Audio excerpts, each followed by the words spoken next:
প্রথম দফায় চূড়ান্ত ভোটার তালিকা প্রকাশ হয়ে গেছে। রাজ্যে জোর কদমে চলছে ভোটের প্রস্তুতিও। তার অনেক আগেই রাজ্যে চলে এসেছে কেন্দ্রীয় বাহিনী। প্রথম দফায় 240 কোম্পানি বাহিনী এসেছে রাজ্যে। জেলায় জেলায় রুট মার্চ শুরু হয়েছে।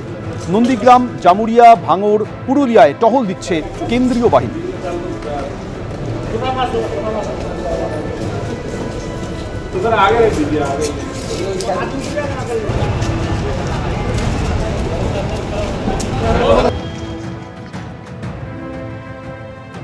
সামনেই নির্বাচন, তার আগে ভোটের প্রস্তুতিতে আরও কড়া পদক্ষেপ নিতে চলেছে নির্বাচন কমিশন।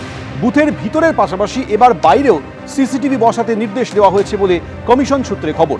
এতে বাইরে গন্ডগোল হলেই ব্যবস্থা নেওয়া যাবে, এই ব্যাখ্যা দিয়েছে কমিশন। বুথের ভিতরে সিসিটিভি এবং ওয়েবকাস্টিং ব্যবস্থা আগেই ছিল, এবার বুথের বাইরেও বসছে সিসিটিভি, খবর কমিশন সূত্রে। বুথের বাইরে থেকে পর্যবেক্ষণের দায়িত্বে থাকবেন মাইক্রো অবজারভাররা।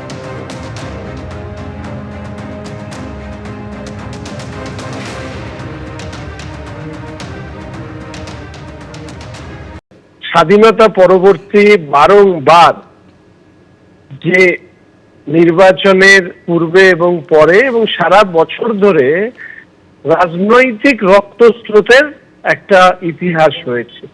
বিরোধীদের উপরে শাসকের আক্রমণ পশ্চিমবঙ্গে রাজনীতিতে সমান্তরালভাবে চলেছে, যেখানে ভারতবর্ষের অন্যান্য রাজ্যে তথাকথিত জঙ্গল রাজত্ব হিসেবে যাদেরকে চিহ্নিত করা হতো, সেখানেও রাজনীতি যখন হিংসামুক্ত হয়েছে, রক্তমুক্ত হয়েছে, তখন পশ্চিমবঙ্গের রাজনীতি এর থেকে বাইরে আসতে পারেনি। ফলে স্বাভাবিকভাবেই নির্বাচন কমিশনের এই সিদ্ধান্তগুলো স্বাগত জানানো শুধু নয়, এটাকে কার্যকরী করতে হবে। কিন্তু এই ভ্যানিশ কুমারের ঘরের সিসিটিভি রেকর্ডিংটা পাওয়া যাবে কি? যখন অভিষেক বন্দ্যোপাধ্যায়, মমতা বন্দ্যোপাধ্যায় সহ তৃণমূলের প্রতিনিধি দল গিয়েছিলেন, ঠিক কি কি কথাবার্তা হয়েছিল? আপনি যদি না দেন, সেটা সুপ্রিম কোর্টে প্রডিউস হবে। ইতিমধ্যে অভিষেক ব্যানার্জি জানিয়ে রেখেছেন যে কাজ আপনারা করছেন ভোট চুরি করার জন্য, সবার আগে যদি মুরত থাকে সেই সিসিটিভিটা পাবলিশ করুন। যখন মমতা বন্দ্যোপাধ্যায় আর অভিষেক বন্দ্যোপাধ্যায় ভ্যানিশ কুমার ভোট চোরটার ঘরে গিয়েছিল, কি কথাবার্তা হয়েছিল, কি অসভ্যতামি করেছিলেন, গোটা দেশের মানুষ দেখুক। যদি হিম্মত থাকে আগে সেই সিসিটিভিটা পাবলিশ করুন। আর সিসিটিভি দিন গতবার সেন্ট্রাল বাহিনী দিয়েছিলেন 950 কোম্পানি। আর সেন্ট্রাল বাহিনী আনুন। এখন তো ইরানের সাথে ইসরায়েলের যুদ্ধ চলছে, আমেরিকার যুদ্ধ চলছে, আমেরিকার থেকে বাহিনী নিয়ে আসুন না, বারণ কে করেছে? হ্যাঁতে হ্যাঁ মেলালেই আবাদ হবে বাগান, প্রতিবাদ করলেই বাদের খাতায়। নির্বাচনের আগে ঠিক ভুলের অঙ্কে কি চলছে জনগণের মাথায়? বেকারত্ব উপরে বেকারত্ব নিয়ে বেঁচে আছি। এই অপশাসনের অবসান ঘটাতে চাই আমরা। পুলিশ তো অ্যাকচুয়ালি দলদাসে পরিণত হয়েছে। আমরা রেশনের চাল পাচ্ছি, ভাতা পাচ্ছি, 2 কেজি চালের খয়রাতিতে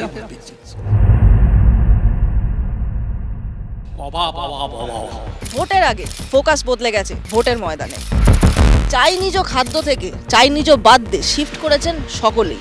আর এখন নির্বাচনী প্রচারের সময় বাদ্য বাজাচ্ছেন লোকে ভাষণের মাধ্যমে। তারই মাঝে আমি হাজির বারাসাত বিধানসভা কেন্দ্রে। তাহলে চলুন শুরু করি সফর।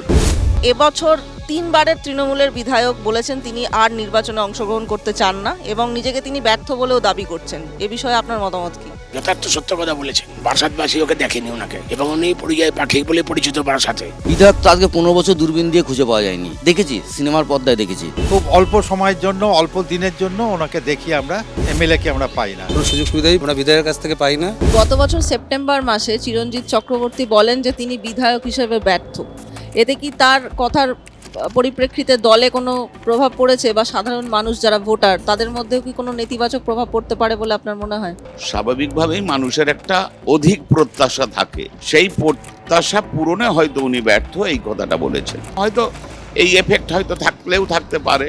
যিনি তৃণমূল কংগ্রেসের প্রতিনিধি ছিলেন, তিনি একটি শ্বেতপত্র প্রকাশ করে বলুন বারাসাতের সার্বিক উন্নয়নের দাবি বিধানসভায় তিনি কতবার তিনি তুলে পেরেছেন। বউ হারালে বউ পাওয়া যায় রে পাগলা, কিন্তু চিরঞ্জিত হারালে, মানে চিরঞ্জিত ভোটে আর না দাঁড়ালে কাকে পাওয়া যাবে সেটা তো আমরা দেখতে পাবো যখন প্রার্থী ঘোষণা হবে। ততক্ষণ অন্য কথাগুলো বলে দিই। 2011 সালে প্রথমবার চিরঞ্জিত চক্রবর্তী বারাসাত বিধানসভা কেন্দ্র থেকে তৃণমূলের বিধায়ক হয়ে যেতেন। হারিয়েছিলেন ফরওয়ার্ড ব্লকের সঞ্জীব চট্টোপাধ্যায়কে। শুধু হারিয়েছিলেন তা নয়, পেয়েছিলেন 58%-ও বেশি ভোট। এবং সেইটাই কিন্তু প্রথম এবং শেষবার নয়, চিরঞ্জিত চক্রবর্তী এখান থেকে বিধায়ক হওয়ায় হ্যাট্রিক করেছিলেন। 2021 সালের বিধানসভা ভোটটাই বারাসাতে সব থেকে বেশি বর্ণময় ভোট ছিল বলে আমার মনে হয়। সে বছর এই প্রার্থীদের মধ্যে আবার ছিলেন দুজন ইন্ডিপেন্ডেন্ট প্রার্থী এবং চিরঞ্জিত চক্রবর্তী জিতেছিলেন 46% ভোট পেয়ে। তবে মজার কথা, বিজেপি এবারে শক্তি বাড়িয়েছিল অনেক বেশি। 11% ভোট থেকে তারা শটান পৌঁছে গিয়েছিল 35% ভোটে। পরিবর্তন হাওয়া চলছে, বারাসাত জুড়ে চলছে। 29টে ওয়ার্ডে আজকে বিজেপি লিড রয়েছে।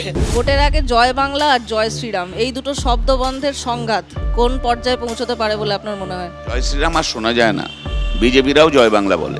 আগামী দিন জয় বাংলা কেউ বলবে না, দাঁড় করা স্লোগান। দুই সরকারের অপশাসন, দুই সরকারের শোষণ, বঞ্চনা, নিপীড়ন সবটাই এসেছে। 5-7 বছরের অভিজ্ঞতার মধ্যে দিয়ে মানুষ কথা বুঝেছেন, যাহা তৃণমূল তাহাই বিজেপি। প্রশাসনের কাছে গেলে আমরা সুবিচার পাই না। সিন্ডিকেটের সরকার, তোলামূলের সরকার মমতা ব্যানার্জির হাতের কন্ট্রোলের বাইরে চলে গেছে। রাস্তাঘাটের অবস্থা আমাদের এখানে এই বারাসাতে খুব একটা ভালো নয়। মেন রোডগুলো তো অবস্থা খারাপ। একটু বৃষ্টি হলেই হাঁটু সমান জল হয়ে যায় 1 ঘন্টার বৃষ্টিতে। তার কোনো পরিষ্কার সলিউশন এখনো হয়নি। আগে অনেক জল জমতো, নিচু ছিল, এবড়ো খেবড়ো, এখন সেটা একদমই নেই। অল্প বৃষ্টিতেই জল জমে যাচ্ছে, সাধারণ মানুষের অসুবিধে হচ্ছে। আমরা কোনো সুযোগ সুবিধা কিচ্ছু পাই না। হ্যাঁ, আমরা রাজ্য সরকারের যতগুলো প্রকল্প আছে মোটামুটি সবটাই সুবিধা পাই আমরা। জেলা হাসপাতাল এমনই খারাপ অবস্থা যে আমরা তো যেতেও পাই না সাধারণ মানুষ। আর হাসপাতালের ব্যবস্থা তো খুবই ভালো। এখানকার পরিষেবা খুবই নিম্নতম। হাসপাতাল আগের থেকে অনেক ডেভেলপ হয়েছে, কিন্তু চাকচিক্য হয়েছে, সুন্দর বিল্ডিং হয়েছে, নীল সাদা রং হয়েছে। তার ভিতরের পরিকাঠামো যেটা ভালো ভালো ডক্টর, তার অভাব রয়েছে। ওখানে পরিষেবা ভালো না, আমরা হসপিটালে যাই না। যথেষ্ট পরিষেবা আছে। এখানে এই অবস্থা, কিন্তু চাইলেও কিছু পাই না। ধরুন গোপাল মুখার্জিকে যেভাবে পাওয়া যেত, চিরঞ্জিত চক্রবর্তীকে সেভাবে পাওয়া যায়নি। এই এফেক্ট হয়তো থাকলেও থাকতে পারে। একটা ক্ষোভ বারাসাতবাসীর মধ্যে জন্মেছে। এবার তারা সিদ্ধান্ত নিয়েছে যে না, আর নয়, অনেক হয়েছে।